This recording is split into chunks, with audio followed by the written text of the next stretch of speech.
আসসালামু আলাইকুম। আমরা নিয়মিতভাবে জাতীয় বিশ্ববিদ্যালয় ভর্তি পরীক্ষার বিভিন্ন প্রস্তুতিমূলক ক্লাস আমাদের এই চ্যানেলটিতে আপলোড করে যাচ্ছি। তারই ধারাবাহিকতায় আজকের ক্লাসে আমরা বাংলা বিষয়ের এমন 25টি গুরুত্বপূর্ণ এমসিকিউ নিয়ে আলোচনা করব, যেগুলো এবারের ভর্তি পরীক্ষার জন্য খুবই গুরুত্বপূর্ণ। শিক্ষার্থী বন্ধুরা, প্রথম এমসিকিউ হচ্ছে, বঙ্কিমচন্দ্র চট্টোপাধ্যায় পেশাগত জীবনে কি ছিলেন? সঠিক উত্তর, ম্যাজিস্ট্রেট ছিলেন। সাম্য কবিতাটির রচয়িতা কে? সঠিক উত্তর, বঙ্কিমচন্দ্র চট্টোপাধ্যায়। নিচের কোনটি কপালকুণ্ডলা উপন্যাসের চরিত্র? সঠিক উত্তর, নবকুমার। চন্দ্রশেখর গ্রন্থের রচয়িতা কে? সঠিক উত্তর, বঙ্কিমচন্দ্র চট্টোপাধ্যায়।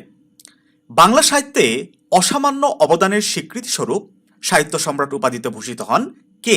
সঠিক উত্তর, বঙ্কিমচন্দ্র চট্টোপাধ্যায়।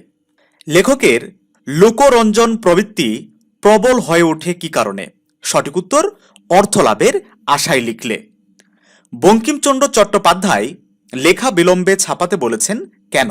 সঠিক উত্তর, লেখার ভুল ত্রুটি সংশোধন করতে। লেখক রচনার দ্বিতীয় অনুচ্ছেদে কিসের জন্য লিখতে বারণ করেছেন? সঠিক উত্তর, অর্থলাভের। লেখা ভালো হলে কোনটি নিশ্চিত? সঠিক উত্তর, খ্যাতি আসবে। অর্থের উদ্দেশ্যে লিখতে গেলে কোন প্রবৃত্তি প্রবল হয়ে ওঠে? সঠিক উত্তর, লোকরঞ্জন প্রবৃত্তি।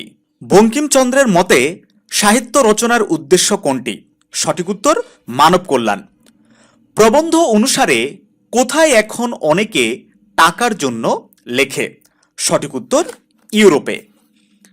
বাংলার নব্য লেখকদিগের প্রতি নিবেদন প্রবন্ধে কোনটিকে সাহিত্য রচনার অন্যতম উদ্দেশ্য বলা হয়েছে? সঠিক উত্তর, সৌন্দর্য সৃষ্টি। মানব কল্যাণ ও সৌন্দর্য সৃষ্টি ব্যতীত অন্য কোন উদ্দেশ্যে সাহিত্য রচয়িতাদের লেখক কাদের সাথে তুলনা করেছেন? সঠিক উত্তর, যাত্রাওয়ালাদের সাথে। আমাদের এখনো সেই দিন হয় নাই, কোন দিন? সঠিক উত্তর, টাকার বিনিময়ে সুসাহিত্য রচনা করার দিন। সাধারণ পাঠকদের রুচি ও শিক্ষা বিবেচনা করে লোকরঞ্জন করা হলে রচনা কেমন হয়? সঠিক উত্তর, বিকৃত এবং অনিষ্টিকর। প্রাবন্ধিক লেখাকে কত বছর ফেলে রাখতে বলেছেন? সঠিক উত্তর, 2 থেকে 1 বছর। কোন উদ্দেশ্যে লিখতে গেলে লেখায় লোকরঞ্জন প্রবৃত্তি প্রবল হয়ে পড়ে? সঠিক উত্তর, অর্থের লোভে। কোন ধরনের প্রবন্ধ একেবারেই পরিহার্য? সঠিক উত্তর, ধর্ম বিরুদ্ধ প্রবন্ধ। লেখকের ভাণ্ডারে না থাকলে কি মাথা কুটলেও আসবে না? সঠিক উত্তর, অলংকার। বিদ্যা প্রকাশের চেষ্টা করিবেন না, কেননা বিদ্যা থাকলে স্বাভাবিকভাবেই তা প্রকাশ পাবে। রচনায় লেখকের বিদ্যা প্রকাশের চেষ্টা পাঠকের জন্য কি হয়ে ওঠে? সঠিক উত্তর, বিরক্তিকর। প্রাবন্ধিক বঙ্কিমচন্দ্র এখনকার প্রবন্ধে কোনটিকে বড় বেশি দেখতে পান?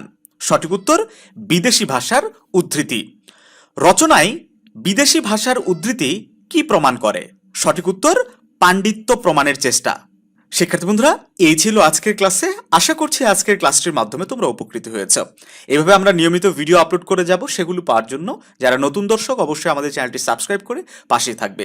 সেই সাথে জাতীয় বিশ্ববিদ্যালয়ের পূর্ণাঙ্গ প্রস্তুতি নেওয়ার জন্য আমাদের এক্সাম বেসেও জয়েন করতে পারো।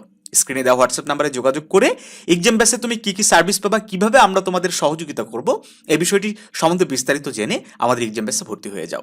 আশা করছি ভালো কিছু হবে। তুমি যে সাবজেক্টটা চাচ্ছ বা যে কলেজে ভর্তি হতে চাচ্ছ সেই স্বপ্ন অবশ্যই পূরণ হবে। ভালো থেকো সবাই, দেখা হবে নতুন কোনো ভিডিওতে।